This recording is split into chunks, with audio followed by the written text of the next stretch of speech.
My family told everyone I was dead until my twin sister got sick and needed my organs.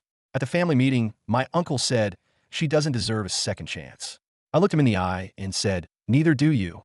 That's when I dropped the envelope and walked out, but not before they read what was inside. I found out I was dead last year. Not actually dead. Obviously, I was still very much breathing, still going to work every day, still paying my bills. But according to my family, I had died 15 years ago in a tragic car accident.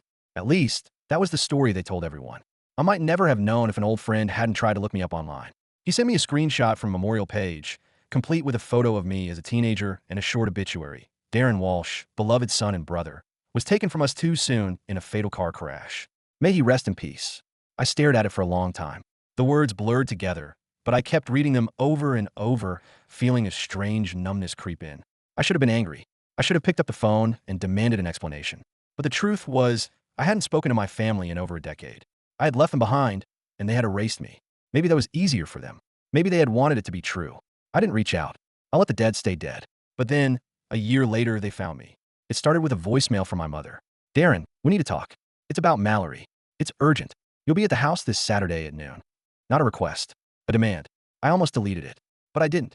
Instead, I sat with it, letting her voice pull me back to a time when those orders had ruled my life. I could still remember the way she used to say my name when she was disappointed, flat, tired, like she had already given up on me before I even had the chance to explain myself. For a long time, I told myself I didn't care, that I had made peace with it. But I guess a part of me had always wanted to know. So I went.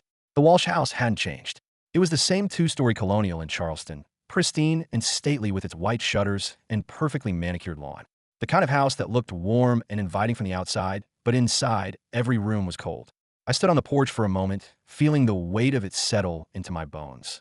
Then I knocked. The door opened almost immediately. My mother stood there, dressed in one of her neat pastel cardigans, her hair perfectly styled, as if she had been expecting company.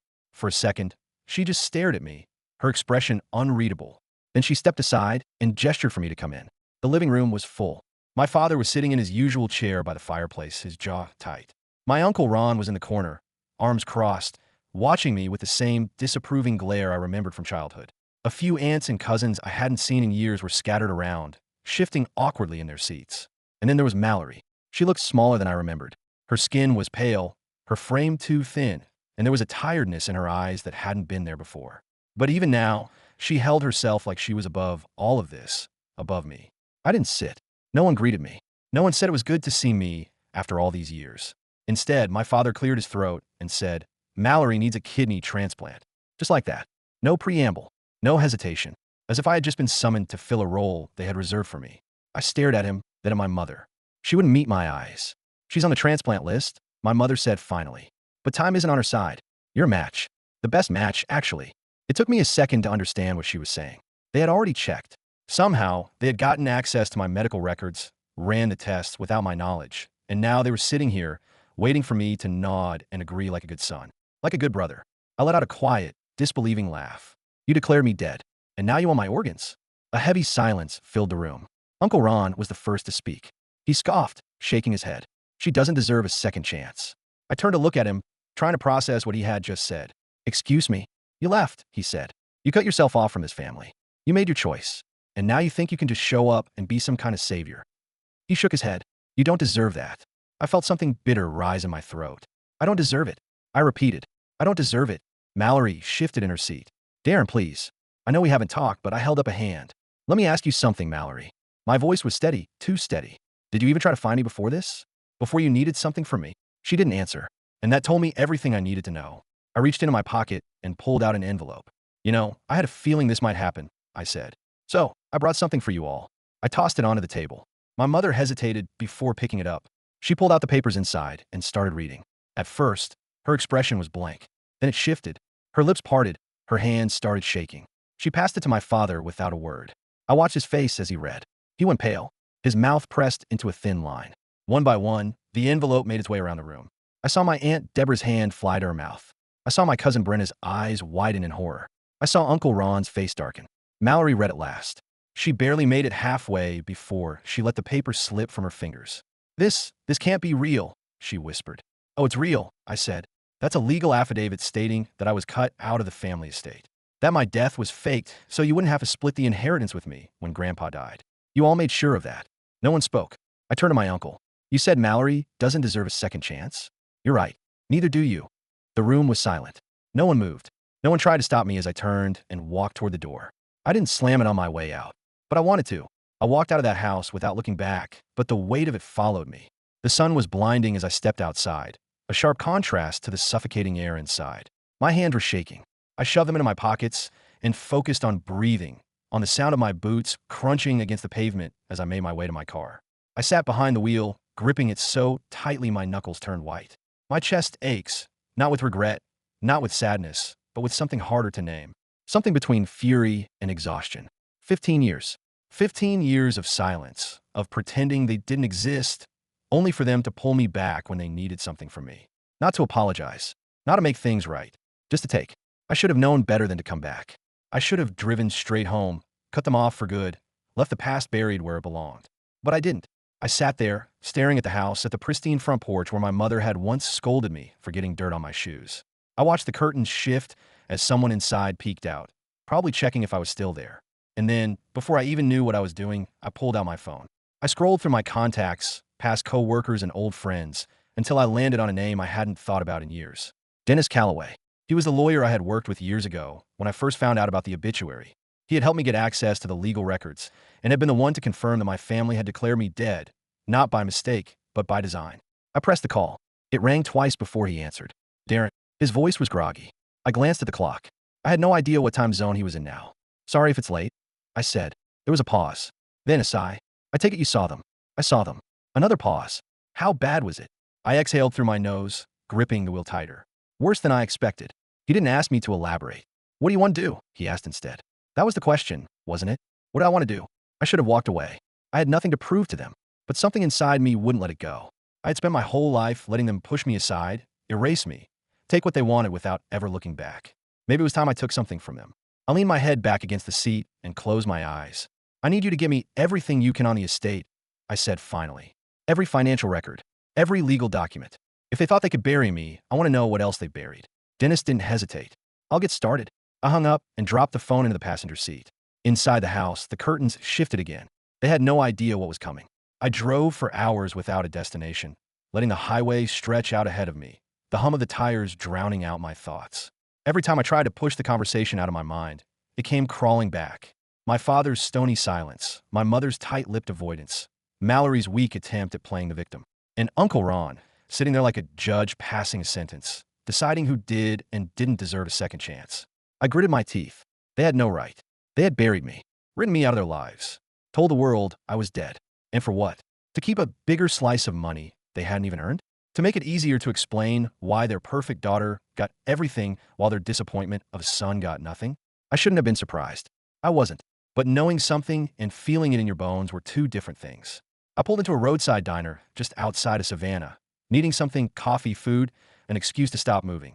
The place was nearly empty, just a couple of truckers at the counter and an older waitress refilling their cups. I slid into a booth near the back, running a hand down my face. A steaming mug landed in front of me before I even ordered. Rough night? The waitress asked. I glanced up. She was in her 50s, with tired eyes and a name tag that read Jolene. I huffed out something that was almost a laugh. You could say that. She topped off another table's coffee, then came back. You look like a man with a lot on his mind. I wrapped my hands around the mug, letting the warmth sink into my fingers. Something like that. She didn't push, just gave me a knowing nod. Well, coffee's on the house. Whatever it is, hope you figure it out. I didn't know why that small kindness made my chest tighten, but it did. I ate without tasting my food, staring out the window at the neon lights reflecting off the rain-slick pavement. I could have sat there all night, lost in my own head, but my phone buzzed. Dennis. I swallowed, then answered. Yeah. You're not going to believe this, he said. I straightened, muscles tensing. Try me. There was a rustling of papers on the other end. So, I started digging through the estate records, looking for anything that might explain why they declared you dead. And well, I found something. A beat of silence. Your grandfather left you everything, Darren. The words didn't register at first. I blinked. What? Dennis sighed. His will. He left his entire estate to you. The house, the investments, the savings, everything. I sat back, gripping the edge of the table. That doesn't make sense. Sure it does, Dennis said. Maybe he saw the way they treated you.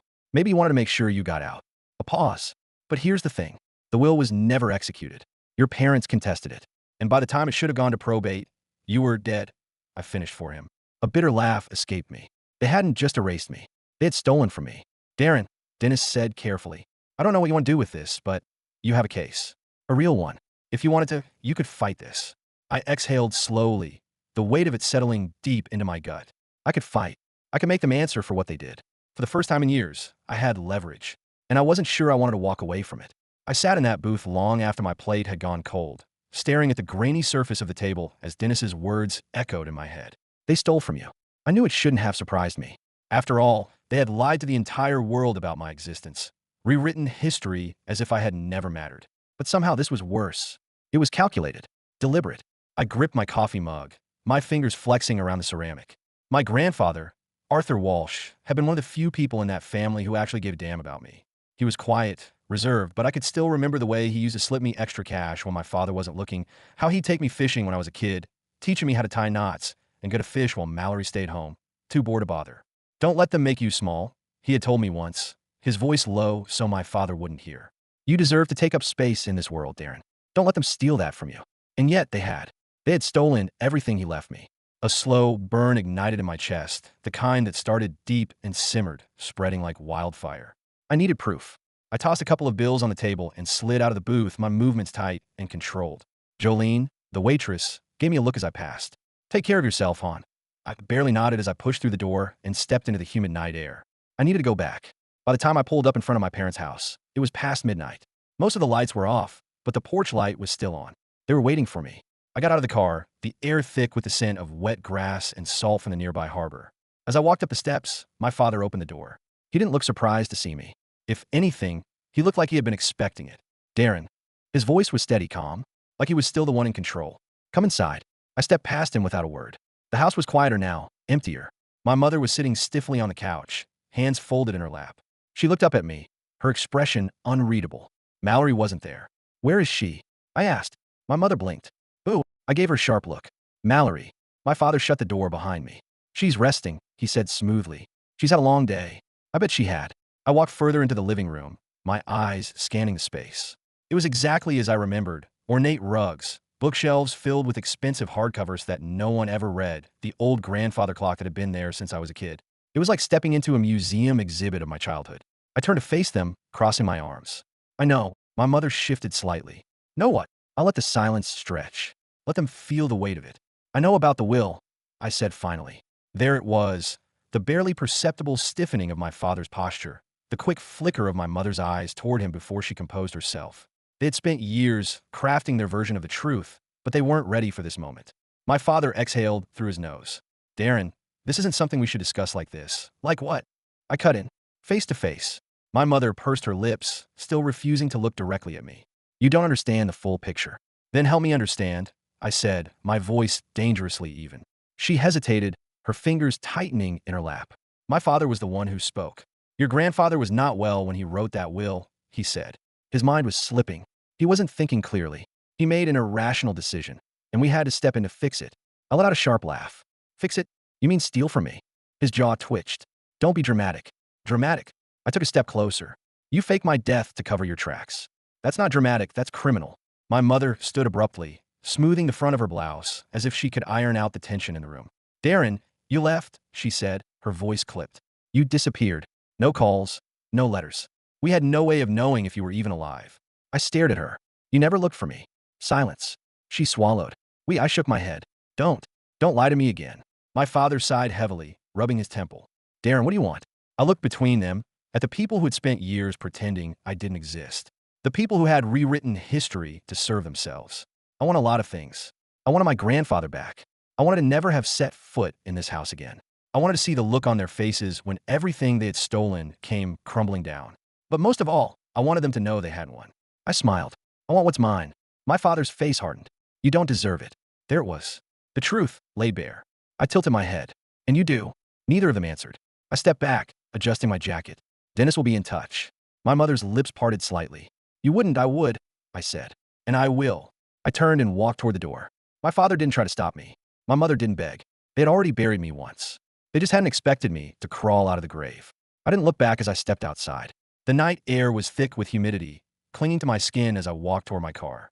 My hands were steady now. No more shaking. No more second-guessing. They had stolen from me. They had rewritten history to erase me. And now, I was going to burn their carefully crafted reality to the ground. Dennis worked fast. Within a week, he had compiled every legal document tied to my grandfather's estate.